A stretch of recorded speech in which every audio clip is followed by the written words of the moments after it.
السلام عليكم ورحمة الله وبركاته. أعوذ بالله من الشيطان الرجيم. بسم الله الرحمن الرحيم. الحمد لله رب العالمين، والصلاة والسلام على أشرف الأنبياء والمرسلين، سيدنا مولانا ونبينا وحبيبنا وشفيعنا وقدوتنا وأسوتنا محمد صلى الله عليه وسلم وعلى آله وأصحابه أجمعين.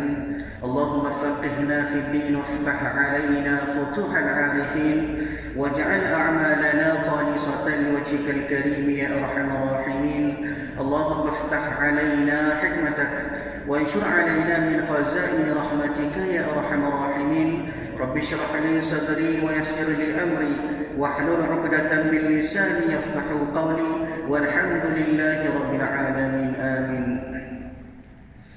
قال المصنف رحمه الله تعالى ونفعنا وإياكم بعلومه في الدارين. آمين. Alhamdulillah, pertama selamanya marilah sama-sama kita panjatkan kesyukuran kehadrat Allah Subhanahu wa taala kerana Allah taala masih lagi memberikan peluang kepada kita. Allah taala masih lagi memberikan kesempatan kepada kita daripada kalangan manusia untuk kita hadir ke rumah Allah taala ini dalam kita nak melakukan ibadat kita kepada Allah Subhanahu wa taala. Juga syukur kepada Allah Ta'ala kerana memanjangkan umur kita.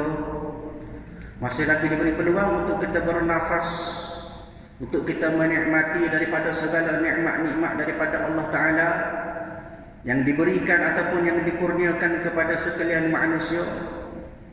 Juga syukur kepada Allah Ta'ala kerana atas nikmat panjang umur inilah boleh kita beribadat kepada Allah Ta'ala.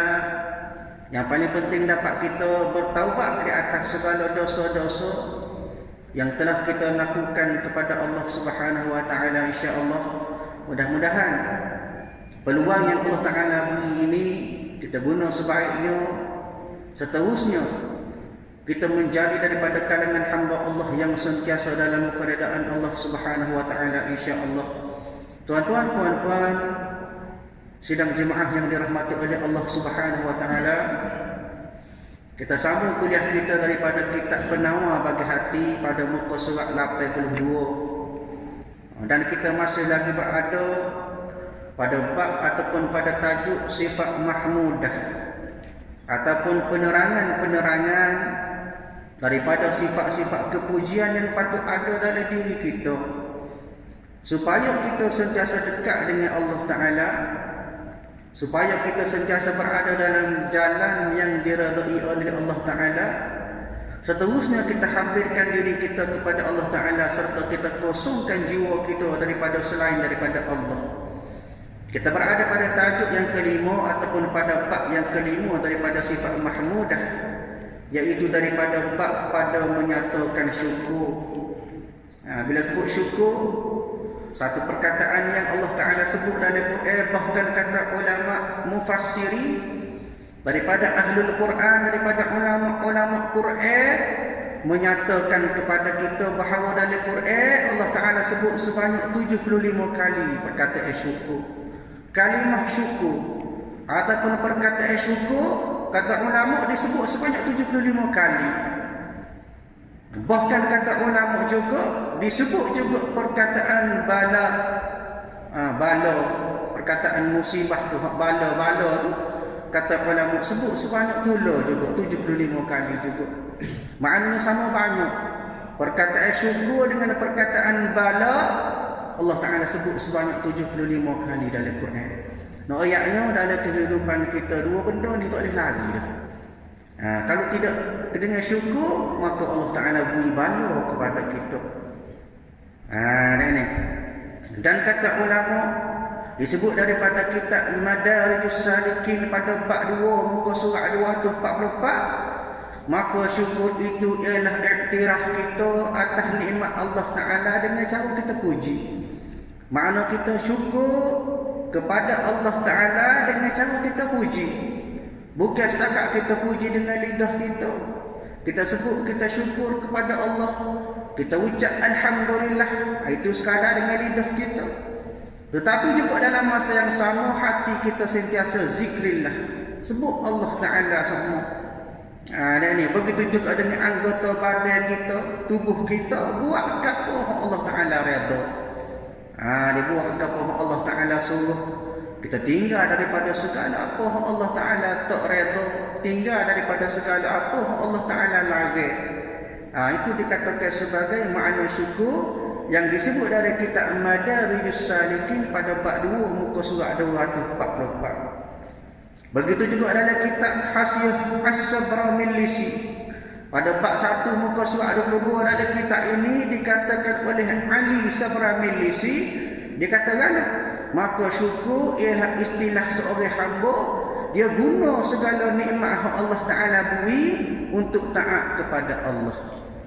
Baru dia panggil syukur. Kalau kita guna nikmat hak Tuhan beri tapi tidak atas jalan Allah Ta'ala, kita tidak buat ataupun kita tidak menggunakan nikmat Allah Ta'ala beri itu kepada Allah, makna kata buat benda hak Allah Ta'ala suruh kan? Daripada maksiat kepada Allah, buat benda hak Allah Ta'ala tidak arah, tidak perintah kepada kita, kita tidak buat, maka dikira kita sebagai daripada kalangan hamba Allah yang tidak bersyukur kepada Allah Subhanahu wa Ta'ala. Sebab itulah Allah Ta'ala sebut dah satu amaran ataupun satu perintah daripada Allah Ta'ala. Allah Ta'ala sebut daripada surah An-Nahl ayat 114, kata Allah Ta'ala, washkuru ni'matallahi in kuntum iyyahu ta'budun, kata Allah. Maka syukurlah kamu kepada Allah jika benar-benar kamu hanya menyembahnya semata-mata. Kadang-kadang kita ni sembah Allah Ta'ala tapi kita tidak syukur. Dia banyak nikmat Allah Ta'ala beri pada kita, tidak pernah ada rasa syukur. Bahkan kita berbangga dengan nikmat Allah Ta'ala beri tetapi tidak guna pada jalan Allah Subhanahu wa Ta'ala. Begitu juga disebut daripada surah Ad-Duha, kita dah biasa baca, wa amma bi ni'mati rabbika fahaddis, kata Allah. Adapun nikmat Allah Ta'ala maka hendaklah engkau sebut-sebut, maknanya engkau zahirkan, engkau nyatakan sebagai syukur kepada Allah Ta'ala. Maknanya kesimpulannya kena syukur kepada Allah Ta'ala sentiasa abadan abada berpanjangi. Di maknanya sentiasa buat hak Allah Ta'ala suruh, tinggal hak Allah Ta'ala larang. Baik, masuk dalam kitab muka surat 82 atas sekali. Dan adalah Rasulullah sallallahu alaihi wasallam. Bila sebut nama Rasulullah, kita pun kena jawab sallallahu alaihi wasallam. Di maknanya kata Nabi, barang siapa daripada kalangan umatku hak tak selawat kepadaku, bila mana disebut nama aku tidak disebut sallallahu alaihi wasallam, maka dikira orang itu daripada kalangan orang-orang yang sombong pada aku.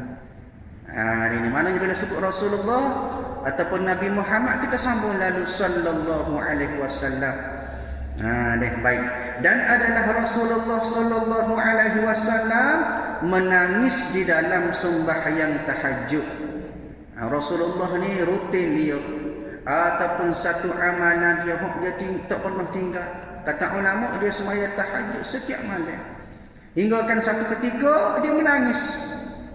Hal ini disebut dalam satu hadis yang diriwayatkan oleh Imam Bukhari rahimahullahu taala pada hadis yang ke-4837 dalam sunan dia. Dia adalah Rasulullah sallallahu alaihi wasallam menangis, dia teriak. Teriak Nabi sallallahu alaihi wasallam bila mana dia sembahyang tahajud. Maka bersembah Siti Aisyah radhiyallahu anha. Tiba-tiba Sayyidatina Aisyah dengar, "Ya Rasulullah, apa sebab engkau menangis?" Sayyidatina Aisyah tanya dia, "Ya Rasulullah, apa kau menangis ni?" Apa sebab engkau menangis ya Rasulullah? Maka jawab Rasulullah sallallahu alaihi wasallam, Nabi katakan, "Dan sesungguhnya telah mengampuni Allah Taala bagi engkau akan barang yang terdahulu daripada dosa engkau." Nabi kata sesungguhnya Allah Taala ampun aku dah daripada dosa yang terdahulu, dosa sebelum, dan barang yang terkemudian, dan juga dosa-dosa yang lepas. Maka kata Nabi sallallahu alaihi wasallam, "Ya Aisyah, afala akunu 'abdan syakura. Engkau ada, wahai Siti Aisyah, maka adakah tiada aku hamba yang banyak syukur? Di ayatnya syukur Nabi SAW. Satu ketika Nabi semaya tahajud, masuk si Sayyidatina Aisyah, tengok Nabi teriak set-set. Dalam keadaan Nabi sakit kaki. Setengah ulama kata Nabi sakit kaki. Bahkan kata ulama siapa pecah tapak kaki Nabi. Ayatnya dia syukur atas segala nikmat Allah Ta'ala beri ke dia. Dia tahajud sampai ke bekok kaki. Ini sifat Rasulullah. Ni payah kita nak tengok ni. Ayatnya siapa bekok kaki tahajud. Kita kaki bekok tak semaya dah. Siapa nak tahajud? Ni dia tahajud siapa bekok kaki. Teriak set-set. Maka Aisyah tanya apa kat Rasulullah mu teriak ni. Kata Nabi SAW, aku dengar Allah Ta'ala kata Allah Ta'ala pun berlaku dah. Dosa hak sebelum, dosa hak akan datang, semua Allah Ta'ala pun. Maka adakah aku dikira tidak bersyukur lagi setara ni? Tu tengok setara tu Nabi SAW. Syukur dia kepada Allah Ta'ala. Atas Allah Ta'ala ampun dosa dia, maka dia semaya tahajud. Itu cara syukur. Maknanya bukan setakat sebut daripada lidah kita, daripada hati kita, bahkan perbuatan kita. Buat hak Allah Ta'ala suruh, dia kita tinggal daripada segala larangan Allah Ta'ala. Barulah dikira kita ni daripada kalangan orang-orang yang bersyukur. Baik. Dan ketahuilah olehmu, i'lam. Olehmu maknanya oleh kita semualah. Daripada kalangan mukallaf hak Allah Ta'ala perintahkan kepada kita supaya jadi khalifah atas muka bumi ni. Apa dia? Bahawasanya syukur itu berhimpun ia daripada 3 perkara. Bila sebut syukur, maka kena serta 3 benda ni. Biar ada 3 perkara ini. Apa dia? Yang pertama daripada ilmu. Nak syukur, nak kena dengan sifat syukur, kena ada ilmu. Kadang-kadang ilmu tu lagu mana? Maksudnya biar kita tahu cara kita syukur pada Allah Ta'ala. Lagu mana nak tahu cara? Kena mengaji. Kalau kita nak cukup, kita nak sifat syukur pada Allah Ta'ala tapi kita tak tahu. Bagaimana nak tahu? Kena mengaji, belajar. Disebut oleh para ulama, kita syukur kepada Allah Ta'ala dengan cara kita belajar, kita tahu apa Allah Ta'ala suruh, apa Allah Ta'ala larang. Bila mana kita boleh buat hak Allah Ta'ala suruh, kita boleh tinggal daripada hak Allah Ta'ala larang, maka kenalah kita dengan sifat syukur tadi tu. Itu yang pertama dengan sifat ilmu tadi. Yang kedua iaitu pada kelakuan.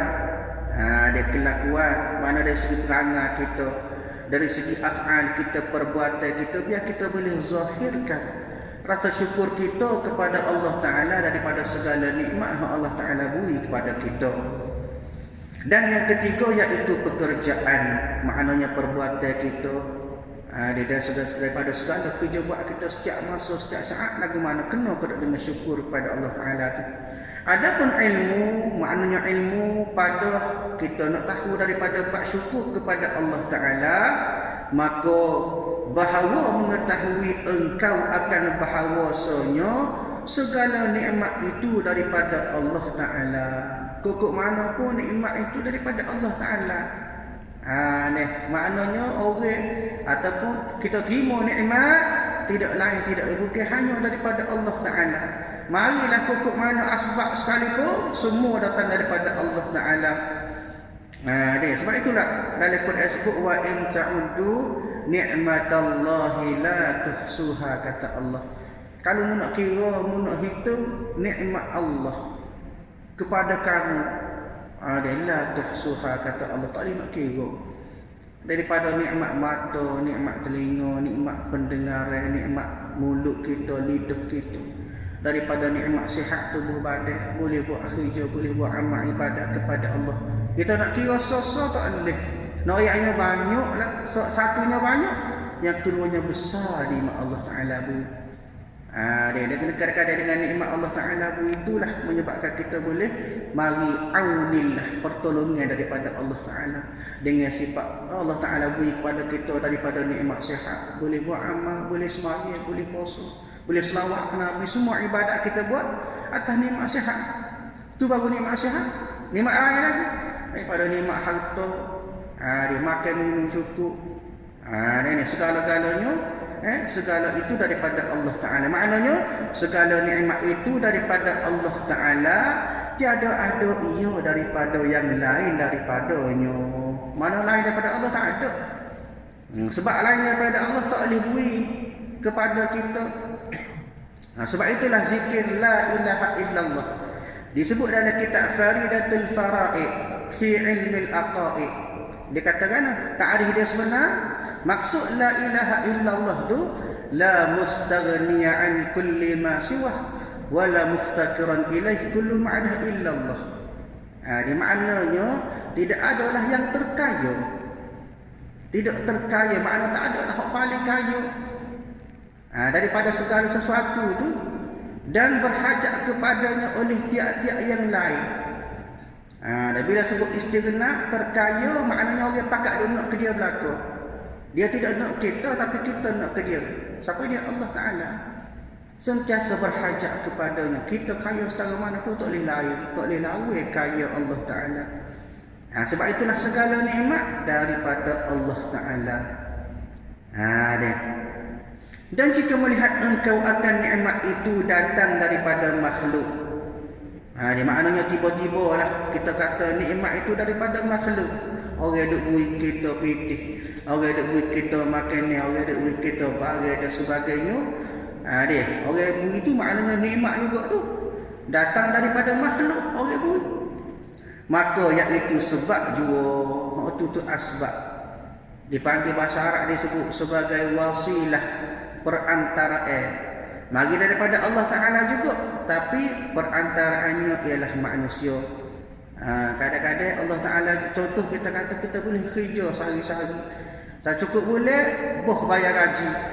Sekiranya kita tengok gaji tu daripada boh lah, gaji boh bayar pitih tangan kita, tapi sebenarnya daripada Allah. Kenapa? Kerana nikmat Allah Ta'ala beri sihat tubuh badan kita, boleh kerja boleh. Allah Ta'ala beri nikmat kepada kita, boleh mikir molek cara dia buat kerja, rajin dan sebagainya, semua daripada Allah Ta'ala.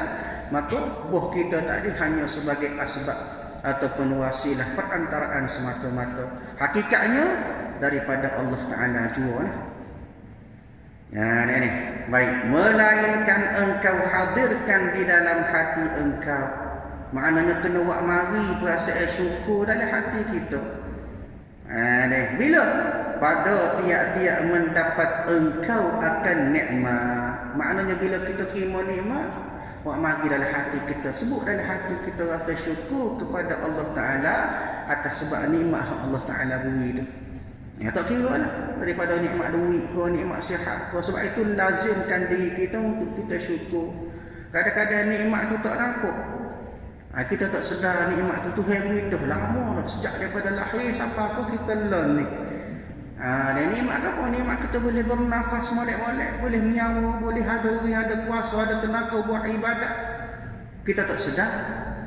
Sedangkan semua itu adalah daripada nikmat Allah Subhanahu Wa Taala kepada kita juga. Ayatnya setiap masa biar mari perasaan, biar hadir dalam diri kita rasa syukur kita atas segala nikmat Allah Ta'ala beri kepada kita. Ini baik. Telah berfirman Allah Ta'ala sebut dalam Quran daripada surah An-Nahl ayat yang ke-53, kata Allah Ta'ala, wa ma bikum min ni'matin faminallah. Artinya, dan barang yang ada pada kamu daripada segala nikmat, maka ia datang daripada Allah. Kita tilik pada diri kita, semua hak Tuhan beri belaka. Nikmat hak ada atas pada tubuh kita tu semua hak Allah Ta'ala beri belaka. Dia maknanya segala-gala daripada nikmat hak ada pada kita, semuanya datang daripada Allah Ta'ala. Artinya semua nikmat itu pemberian, maknanya anugerah daripada Allah Ta'ala bagi kamu. Maka sebab itu kita kena syukur kepada Allah Subhanahu Wa Ta'ala sentiasa, berpanjangan sampai kita mati, syukur sama-sama. Sebab itulah disebut dalam satu pendapat daripada ulama, antaranya bila sebut daripada dalil, Allah Ta'ala sebut dalam Quran surah Ibrahim ayat yang ke-7, kata Allah Ta'ala, Bismillahirrahmanirrahim. Wa idza ta'azzana rabbukum la in syakartum la azidannakum wa la in kafartum inna adzabi lasyadid, kata Allah. Dan ingatlah ketika Tuhan kamu memberitahu, demi sesungguhnya jika kamu bersyukur, maka kata Allah, nescaya aku tambah nikmat. Aku beri, aku syukur aku tambah, syukur aku tambah. Begitulah. Dan sesungguhnya kamu kufur atas nikmat yang aku beri, maka kata Allah Ta'ala, inna azabi lasyadid. Azab Allah Ta'ala sangat pedih. Hak tu kata ulama, azab dalam api neraka lah. Adapun kadang-kadang setengah tu azab atas dunia Allah Ta'ala beri dah. Dia kadang-kadang setengah orang bila ada harta banyak dia tak syukur nikmat Allah Ta'ala beri, maka kadang-kadang Allah Ta'ala beri bala. Macam mana? Kadang-kadang ada berlaku kecurian, kadang-kadang harta kena ropok, kadang-kadang rumah terbakar. Itu pada bab harta. Adapun kita tak syukur dengan nikmat kesihatan Allah Ta'ala beri, kadang-kadang Allah Ta'ala beri penyakit pada kita. Ada juga. Bergantung kepada masing-masing. Maknanya berbeza cara. Syaratnya syukur kita kena kepada Allah Ta'ala. Maka bila sebut tentang ayat ini, setengah ulama antaranya disebut oleh Ibnu Katsir rahimahullahu ta'ala. Bila sebut Ibnu Katsir, kita tahulah salah seorang daripada ahli tafsir yang hebat, ahli muhaddisin, ahli hadis. Begitu juga Ibnu Katsir ni juga ahli fiqh dan juga sejarah Islam.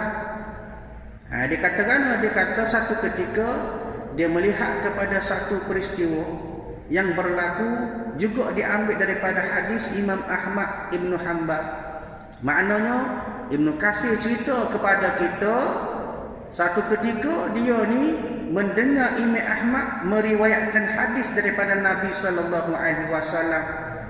Dia kata pada satu ketika zaman Nabi sallallahu alaihi wasallam, Nabi bagi kurma kepada orang miskin. Bila Nabi tengok ada pengemis, orang susah, orang miskin, maka Nabi beri sebiji kurma, buah tamak. Bila Nabi beri, maka orang miskin tadi, pengemis tadi tak asing. Dia tolak, dia tak asing. Maka tiba-tiba mari pula orang lain, pengemis juga. Kata ulama, Nabi beri kepada orang yang kedua tadi, pengemis yang kedua. Maka bila dia beri kepada pengemis tersebut, maka dia rasa syukur, dia ucap terima kasih kepada Nabi. Maka pada ketika itu, bila mana dia dengar orang itu ucap terima kasih dengan rasa syukur kepada Nabi, maka Nabi tambah pula 40 dirham kepada dia. Ini salah satu perbuatan Nabi yang boleh dijadikan sebagai satu panduan kepada kita, bagaimanakah Nabi melihat ataupun ganjaran kepada orang-orang bersyukur. Maksudnya zaman Nabi raid. Boleh nikmat, syukur, ucap terima kasih kepada Nabi. Maka Nabi ra'i dia, beri pula 40 dirham. Apatah lagi di sisi Allah Subhanahu wa ta'ala melihat kepada hamba-hambanya yang syukur. Sebab itulah setiap masa, setiap ketika kita kena syukur daripada segala nikmat yang Allah Ta'ala beri kepada kita. Maknanya yang pertama, dengan ilmu kita tahu bagaimanakah cara kita nak bersyukur kepada Allah Ta'ala.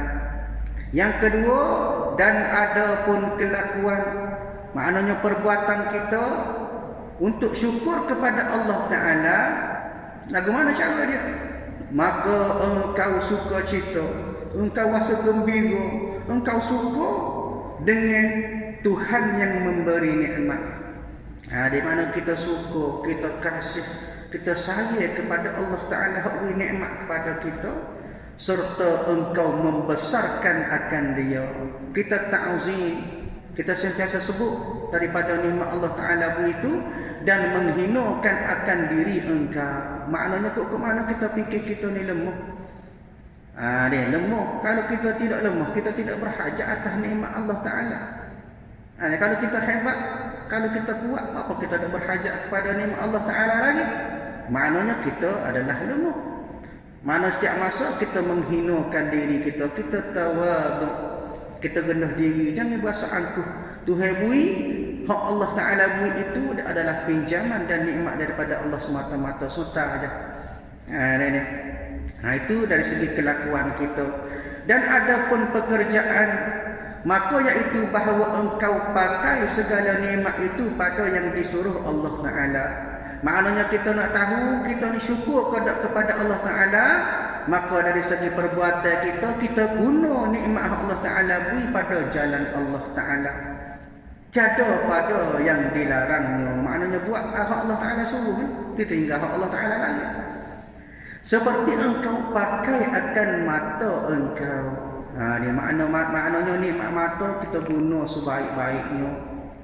Dia mata sebagaimana pada mukadimah kitab kita, pada awal kitab disebut dah 7 anggota hak perlu kita jaga, wajib kita jaga, antaranya nikmat mata. Dan semua itu wahum yus'alun, semua itu akan disoal oleh Allah Ta'ala pada hari akhirat nanti. Bahkan Allah Ta'ala sebut juga ya'lamu kha'inatal a'yun wa ma tukhfis sudur, maka Allah Ta'ala tahu segala pengkhianatan pada pandangan mata. Tuhan tahu mana silap mata kita. Mata kita dah tengok benda hak haram, mata kita dah tengok benda-benda hak tidak halal.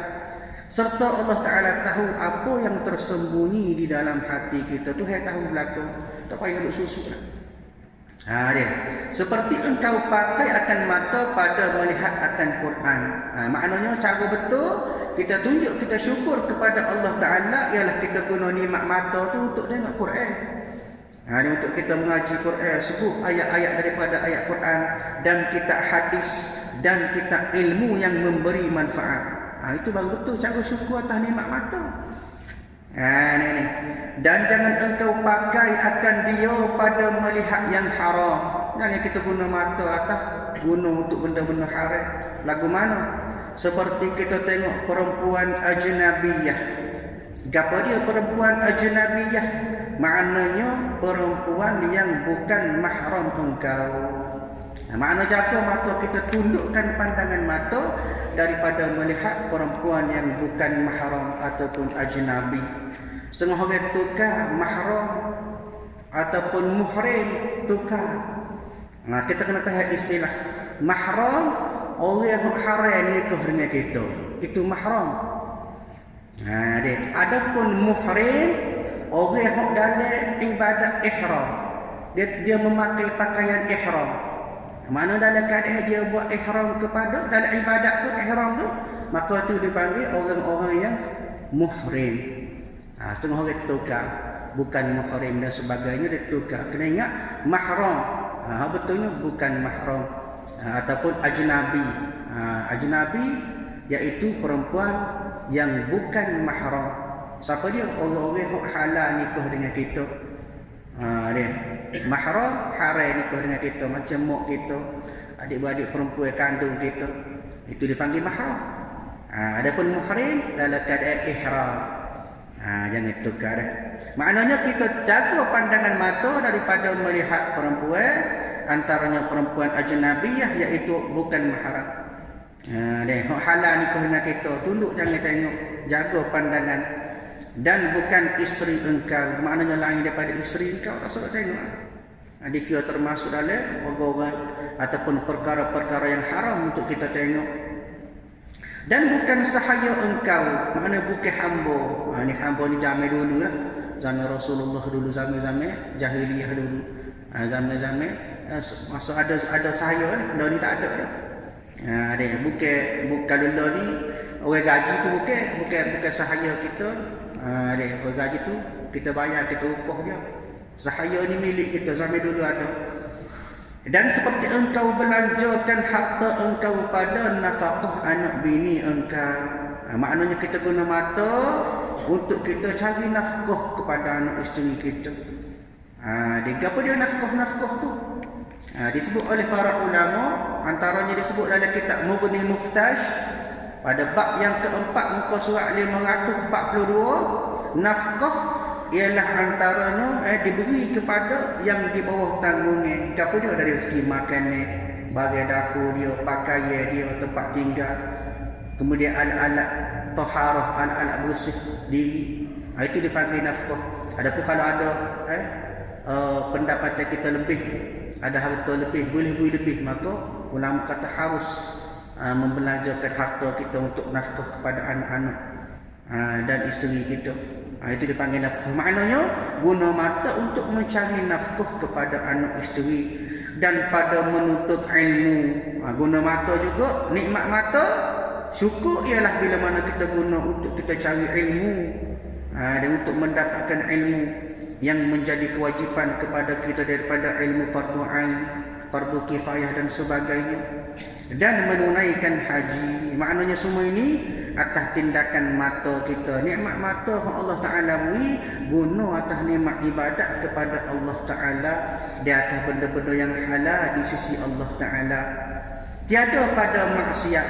Maknanya jangan guna mata bukan pada maksiat lah. Jangan dia buat maksiat dengan mata kita. Dia maknanya pada maksiat seperti judi dan loteri. Loteri ini tiket nombor, dan ekornya dia main nombor ekor, dan minum arak. Makna katanya atas nikmat mata jangan kita buat daripada segala benda-benda haram. Kita guna mata atas nikmat tersebut. Dia sebagaimana kita melihat bagaimanakah hukum atas haramnya judi. Pada peringkat awal kata ulama, satu dalil yang dibawa oleh para ulama, Allah Ta'ala sebut dalam Quran bagaimanakah judi itu diharamkan. Disebut pada surah Al-Baqarah ayat 219, yas'alunaka 'anil khamri wal maisir qul fihima ismun kabirun wa manafi'u lin-nas wa ismuhuma akbaru min naf'ihima, kata Allah. Allah Ta'ala kata mereka bertanya kepada Nabi Muhammad tentang arak dan judi, maka kata Nabi pada keduanya dosa besar, dan ada beberapa manfaat bagi manusia, tapi dosa lebih besar daripada manfaat. Mula-mula dia tak sebut haram secara total. Haram pada sebab dia sahaja boleh beri manfaat, tapi dalam masa yang sama besar mudarat lagi. Kemudian pada ayat yang kedua Allah Ta'ala mari semula satu dalil daripada surah Al-Ma'idah ayat 90, kata Allah, wal maisir wal ansab wal azlam rijsum min amali syaitan. Ya ayyuhalladzina amanu innamal khamru wal maisir wal ansabu wal azlamu rijsum min amali syaitan fashtanibuhu la'allakum tuflihun, kata Allah.